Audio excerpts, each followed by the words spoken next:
रचित तब साइन भाषा में बताता है कि वो बोल नहीं सकता। साक्षी को धक्का लगता है, वो चुप हो जाती है और रचित से दूर हो जाती है। राधे राधे दीदी, कैसे हो आप? आज मैं लेकर के आई हूँ आपके लिए एक और नई कहानी। साक्षी का परिवार मिडिल क्लास है। परिवार में माँ पिता हैं। साक्षी के जीवन में तब जिम्मेदारियां बढ़ जाती हैं जब एक दिन अचानक उसके पिताजी को पैरालिसिस आ जाती है। साक्षी पर अब उसके छोटे भाई और एक छोटी बहन के साथ पिता के इलाज और घर चलाने का बोझ आ गया है। साक्षी ग्रेजुएट है। वो अब नौकरी करके सारे घर की जिम्मेदारी अच्छे से संभाल रही है।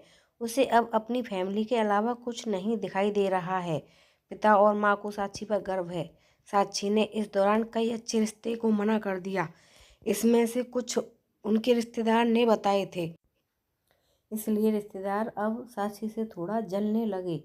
साक्षी को एक लड़का रचित कुछ दिनों से फॉलो कर रहा होता है। लड़के को साक्षी अवॉइड करती है, लेकिन उस लड़के रचित का रिश्ता लेकर उसकी माँ उनके घर आ जाती है। वो लड़का अच्छी पैसे वाली फैमिली से था। साक्षी को अब अपने माँ और पिता का बहुत ज़्यादा प्रेशर होता है। इस वजह से वो काफ़ी मनाने के बाद मान जाती है, लेकिन वो एक शर्त रखती है कि वो अपने घर को संभालेगी और नौकरी नहीं छोड़ेगी। लड़के की माँ यह मान जाती है। शादी होती है। शादी के लिए वो खुश है। शादी के पहले वो लड़के से मिलकर बात करना चाहती है, लेकिन लड़के की तरफ से कोई पहल नहीं होती तो वो भी कुछ नहीं करती। जल्दी में शादी करवा दी जाती है। रजत शादी के दिन उसे दिखाई दिया है। बहुत नर्वस लग रहा है। वो जिससे पीछे पड़ा था शादी उसी से हो रही है, लेकिन फिर भी उसके चेहरे पर खुशी नहीं है। साक्षी को बात अजीब लगती है। उसको अंदेशा हो जाता है कि कुछ गड़बड़ है।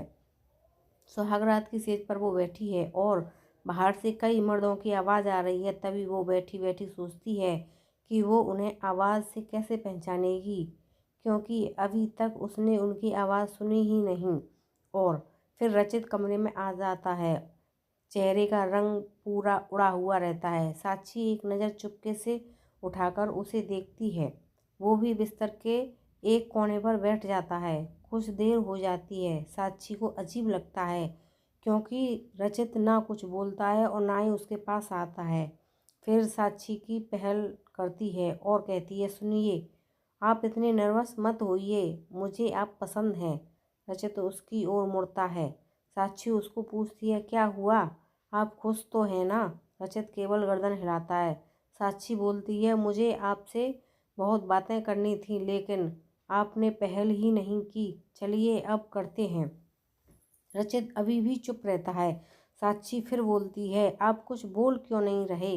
रचित की आंखों में अब आंसू आ जाते हैं। साक्षी घबरा जाती है। क्या हुआ, मुझे बताइए तो। रचित अब साइन भाषा में बताता है कि वो बोल नहीं सकता। साक्षी को धक्का लगता है। वो चुप हो जाती है और रचित से दूर हो जाती है। पहली रात ही उसे पता चल जाता है कि उसके परिवार वालों के साथ धोखा हुआ है, क्योंकि लड़के वालों ने इतनी बड़ी बात छिपाई। उसे धोखा बर्दाश्त नहीं होता है। वो अपने घर वापस लौट आती है। उसके परिवार को भी इस बात का पता नहीं होता। परिवार वाले भी यह सुनकर शौक रह जाते हैं और अपने आप को कोसते हैं कि उन्होंने जल्दी कर दी, पहले पता लगवाना था। साक्षी ने फैसला किया कि अब वो कोर्ट में बात ले जाएगी। शादी के एक दिन बाद ही बात तलाक तक पहुंच जाती है। साक्षी तलाक की अर्जी देती है। रचित की माँ साक्षी के घर आती है। साक्षी की माँ उन्हें भला बुरा कहती है। साक्षी उन्हें रोकती है। वो पूछती है, आपको ज़रूरी नहीं लगा इतनी बड़ी बात हमें बताना? रचित की माँ नीचे मुँह कर और चुप रहकर सारी बात सुन रही है। रचित की माँ कहती है कि मैं माँ अपने बेटे का भला ही चाहती हूँ और उसके पिता भी नहीं हैं। वो साक्षी को पसंद करता है, इसीलिए वो साक्षी से शादी करना चाहता था। मैंने हिम्मत की बोलने की, मगर मैं कर नहीं पाई। फिर मुझे डर भी लगा, क्योंकि पहली बार उसने मुझे कुछ करने को कहा। उसने तो मुझे बोला था कि तुम्हें बता दूं, और मैं चाहती भी थी लेकिन नहीं कर पाई।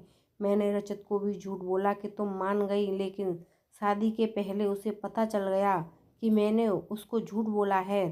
तब तक देर हो गई थी, इसलिए वो खुश नहीं था। साक्षी, शायद तुम मुझे समझ पाओ। साक्षी अभी भी गुस्से में है। वो बोलती है कि मुझे रचित के ना बोलने से कोई प्रॉब्लम नहीं है। गुस्सा इस बात का है कि आपने धोखा दिया, झूठ बोला, और वो मुझे बर्दाश्त नहीं। तलाक की अर्जी के बाद रिश्तेदार तो साक्षी और उसके परिवार की इस हालत पर खुश हैं, वहीं तलाक में अभी कुछ महीने का समय है। साक्षी अब अपने घर पहले की जीवन शैली पर लौट आती है।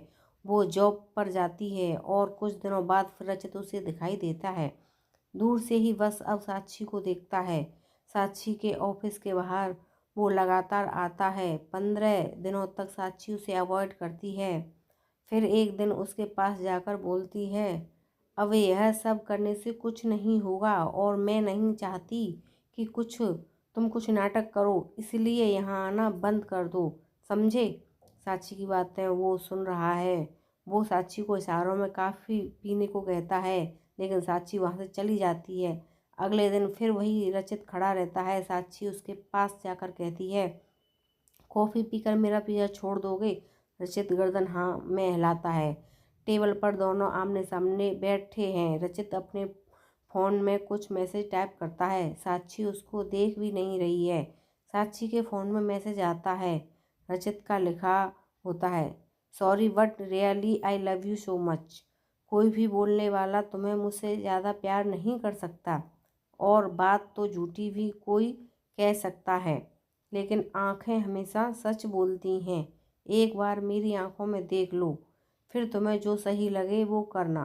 साक्षी का सारा गुस्सा मैसेज पढ़ते ही चला गया। वो धीरे से अपनी आंखें उठाकर रचित की आंखों में देखती है और उसकी आंखों से आंसू निकल आते हैं।